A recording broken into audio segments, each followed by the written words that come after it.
आपण काय करतो अनेकदा तर अंतिम परिणामावर लक्ष केंद्रित करतो, पण त्यामागे असलेल्या प्रत्येक लहान सातत्यपूर्ण प्रयत्नाकडे आपण सोयीस्करपणे दुर्लक्ष करतो. आणि गंमत म्हणजे हेच दुर्लक्ष सकारात्मक आणि नकारात्मक म्हणजे दोन्ही परिणामांना कारणीभूत ठरतं. हो, हे महत्वाचं आहे की याचा परिणाम दोन्ही बाजूंनी होतो. आणि हे समजून घेण्यासाठी आपल्या साहित्यात काही छान उदाहरणं दिली आहेत. पहिलेच उदाहरण आहे वाचनाचं. म्हणजे रोज फक्त 2 पानं वाचली तरी हळूहळू अख्खं पुस्तक वाचून होतं.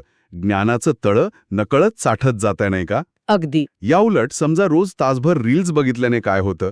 माहितीनुसार निव्वळ वेळ आणि डेटा जातो. हो ना. हा विरोधाभास खूप काही सांगून जातो. एका कृतीतून म्हणजे वाचनातून आपण ज्ञानाचं विचारांचं भांडवल जमा करतो. हे कसं आहे माहितीये, चक्रवाढ व्याजासारखं आहे. आज वाचलेलं उद्याच्या आकलनाला मदत करतं. हां, बरोबर. दुसरीकडे रील्स